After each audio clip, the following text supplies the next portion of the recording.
Prof Agyeman-Duah, I know that... Applause miracle. Well, let me not say I know, I don't know. What do you say? Sitting back, watching the president, and I know, people like you have time, you have watched, like, say, President Trump. To be frank, I like the way President Trump did his State of the Union and brought in various individuals and took his time to reflect on their lives and the things that have happened to them and so on and so forth.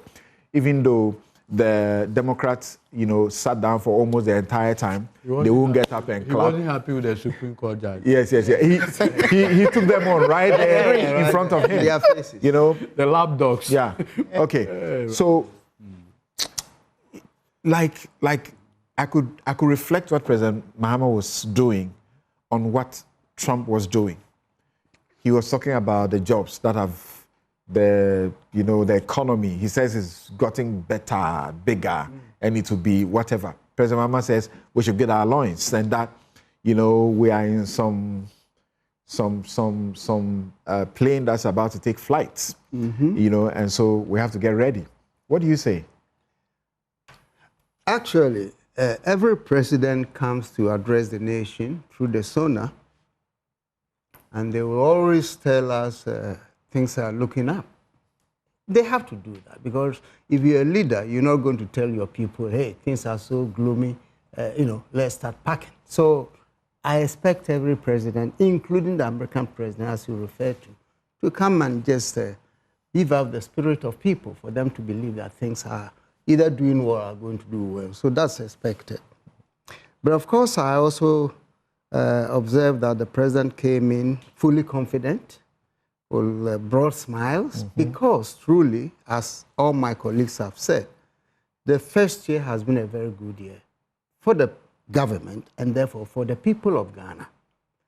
And I do appreciate the point made by Miracle that certainly if you are connecting the macro to the micro, you're going to find some disconnect, which is also true. But the fact is that if you consider where we were yesterday to where we are today, then we have every reason to feel good. All the indicators are strong, okay? But then before even I come there, let me also jump to the conclusion of the president. For me, it was the best part for me. His conclusion was superb. Rallying the people to come together, to fight together. That is my best part of the presentation.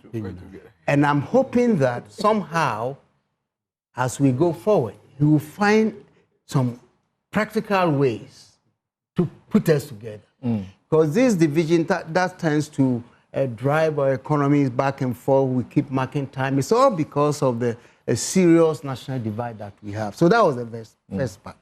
But on a more substantive issue, I think the conversation, as I've heard from my colleagues, they all drill down to one thing.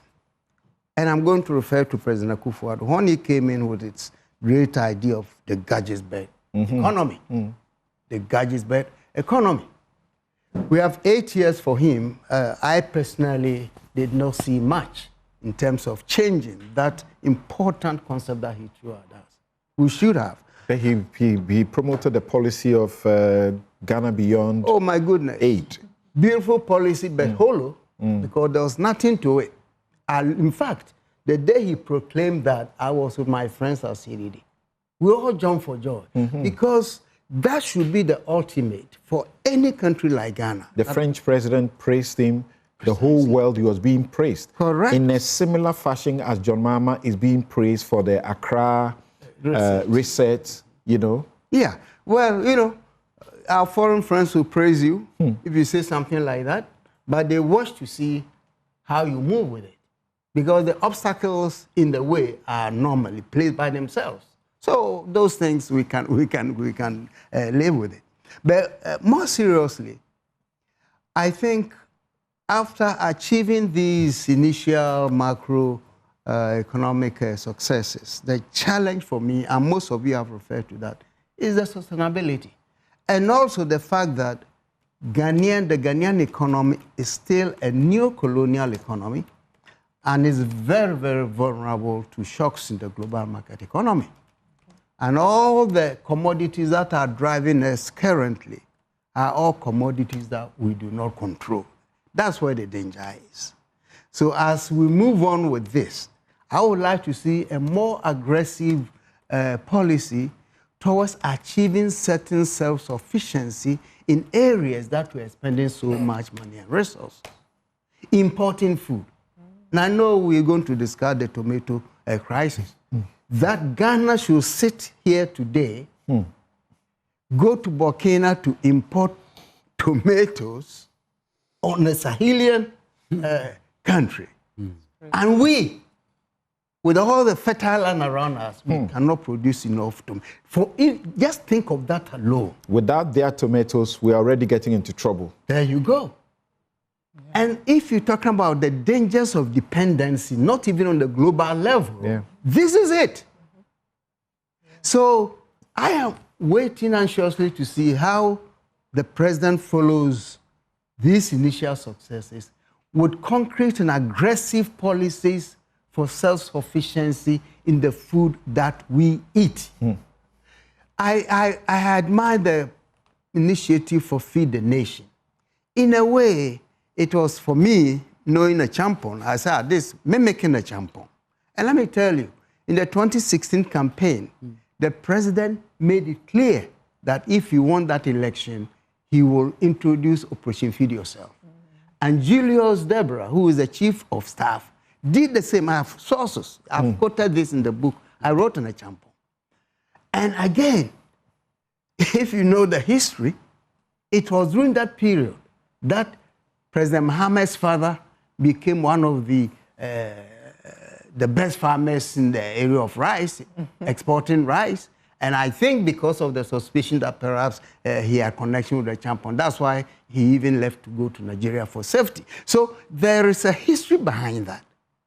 And I expect the president to take this seriously so that at least tomato, plantain, pepper, all these things, if we can do that and become self-sufficient, most of the other problems we can control.